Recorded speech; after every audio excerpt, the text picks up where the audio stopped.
आकाशवाणी मध्य प्रदेश से प्रस्तुत हैं प्रादेशिक समाचार।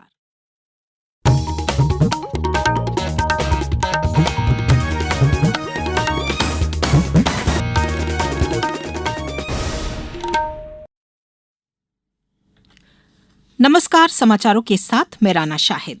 पहले इस बुलेटिन के मुख्य समाचार। प्रधानमंत्री नरेंद्र मोदी कल जापान की आधिकारिक यात्रा पर होंगे रवाना। रक्षा मंत्री ने कहा, भारत शांति के प्रति वचनबद्ध है, लेकिन किसी भी हमले का कड़ा जवाब दिया जाएगा। केंद्रीय मंत्रिमंडल ने पीएम स्वनिधि योजना के पुनर्गठन को दी मंजूरी और हर्षोल्लास से मनाई जा रही है गणेश चतुर्थी। पर्यावरण अनुकूल प्रतिमाओं की बढ़ी मांग। अब समाचार विस्तार से। प्रधानमंत्री नरेंद्र मोदी कल जापान की आधिकारिक यात्रा पर रवाना होंगे। श्री मोदी 29 और 30 अगस्त को जापान के प्रधानमंत्री शिगेरू इशिबा के साथ 15वें भारत जापान वार्षिक शिखर सम्मेलन में भाग लेने के लिए जापान में रहेंगे। प्रधानमंत्री के स्वागत के लिए टोक्यो पूरी तरह तैयार है। भारत और जापान के बीच साझेदारी के एक नए युग की शुरुआत होगी। वर्तमान में लगभग $22 अरब के द्विपक्षीय व्यापार के साथ सेमीकंडक्टर, रक्षा एवं सुरक्षा, विज्ञान एवं प्रौद्योगिकी, बुनियादी ढांचा और गतिशीलता जैसे क्षेत्रों को काफी बढ़ावा मिलने की उम्मीद है। भारत शांति के प्रति वचनबद्ध है, लेकिन वह किसी भी हमले का कड़ा जवाब देगा। यह बात रक्षा मंत्री राजनाथ सिंह ने प्रदेश के आर्मी वॉर कॉलेज महू के कार्यक्रम रण संवाद 2025 में कही।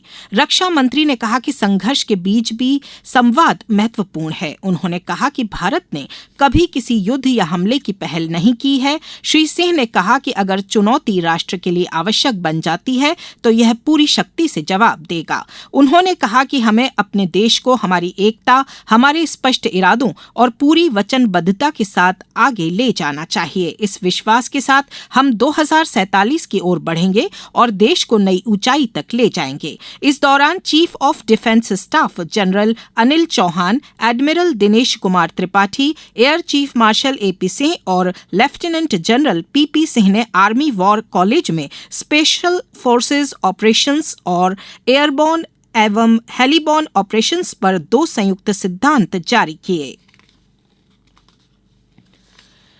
केंद्रीय मंत्रिमंडल ने आज प्रधानमंत्री street vendors Atmanirbhar Nidhi PM Svanidhi योजना के पुनर्गठन को मंजूरी दे दी। मंत्रिमंडल ने ऋण अवधि को 31 दिसंबर 2024 से आगे बढ़ाकर 31 मार्च 2030 तक कर दी है।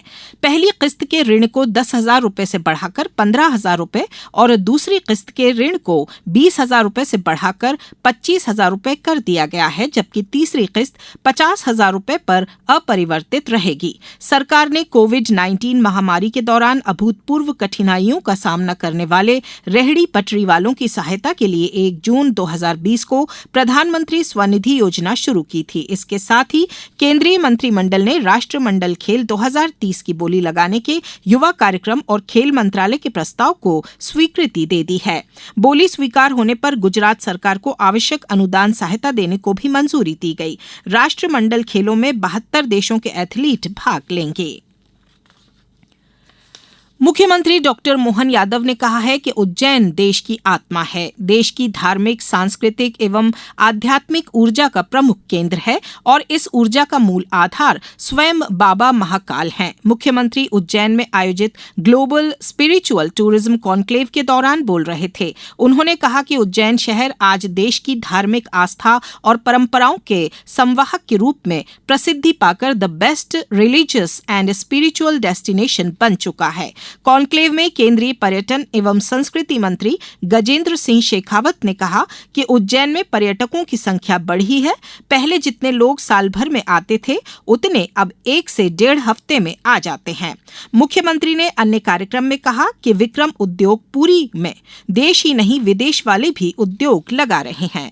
विक्रम उद्योगपुरी में केवल देश वाले नहीं, अपने प्रदेश वाले नहीं, विदेश वाले भी, जर्मनी, जापान, इंग्लैंड, कहां से कोरिया, अगर ये सारे लोग आकर के उज्जैन में फैक्ट्री लगा रहे हैं और उज्जैन के लोगों को रोजगार भी दे रहे हैं और उज्जैन को गौरव भी दे रहे हैं। अमेरिका से लगाकर इंग्लैंड तक, रशिया से लेकर के जापान तक, जहां हमारे उज्जैन के कपड़े अब निर्यात नहीं हो रहा, जोरदार अभिनंदन करो, ये बदलते दौर का उज्जैन है। अब समाचारों में वक्त है ब्रेक का। ये समाचार आप आकाशवाणी मध्य प्रदेश से सुन रहे हैं। ये समाचार बुलेटिन YouTube पर, Madhya Pradesh news All India Radio channel पर और फेसबुक साथ ही एक्स प्लेटफॉर्म पर AIR न्यूज भोपाल पर सुने जा सकते हैं। इसके अलावा आप हमारी वेबसाइट newsonair.gov.in पर अथवा न्यूज ऑन AIR ऐप पर भी समाचार सुन सकते हैं।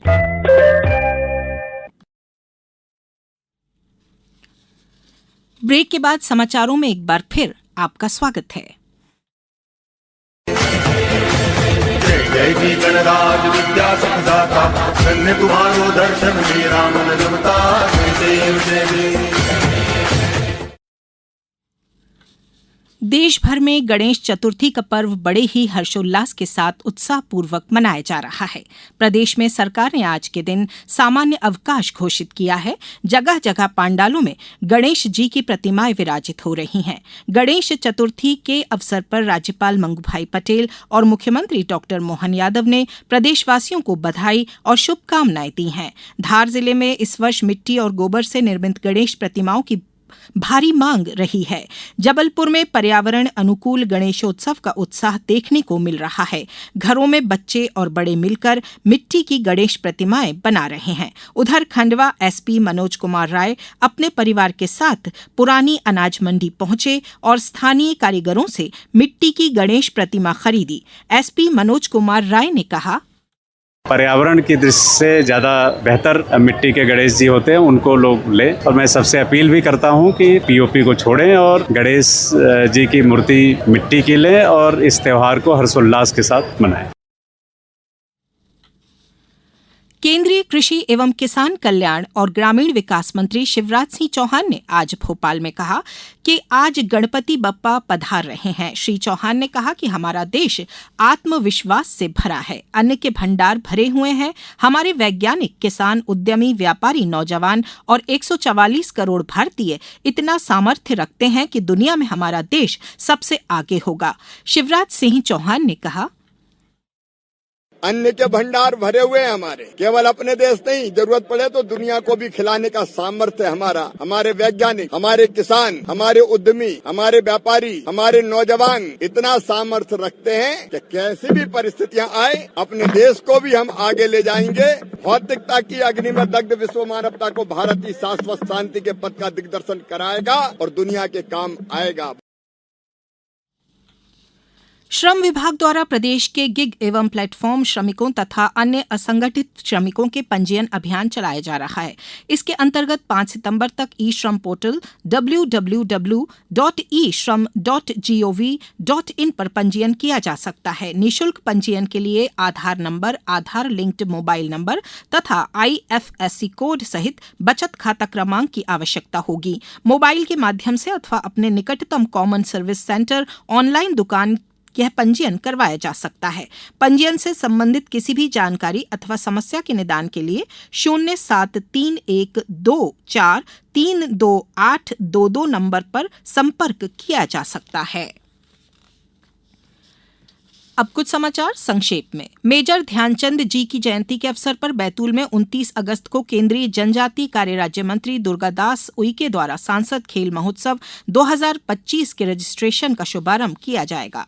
गणेश चतुर्थी पर भोपाल के GP बिड़ला संग्रहालय भोपाल में प्रदर्शनी आयोजित की गई है। इस प्रदर्शनी में सेवानिवृत्त प्रधान जिला न्यायाधीश उमेश गुप्ता और योगेश गुप्ता द्वारा संकलित गणेश जी के छायाचित्रों की प्रदर्शनी लगाई गई है। शहडोल जिले की ग्राम पंचायतों के प्राथमिक स्वास्थ्य केंद्रों, विद्यालयों में निर्मित शौचालयों और अन्य स्थानों की सफाई के लिए सफाई कर्मचारियों की नियुक्ति की जाएगी। सतना में राष्ट्रीय खेल दिवस मेजर ध्यानचंद के जन्म दिवस के अवसर पर 29 से 31 अगस्त 2025 तक राष्ट्रीय खेल दिवस फिट इंडिया के तहत दादा सुखेंद्र सिंह स्पोर्ट्स कॉम्प्लेक्स सतना में कार्यक्रम का आयोजन किया जाएगा। इस बुलेटिन में बस इतना ही। अगला बुलेटिन सुबह 7:10 पर। नमस्कार।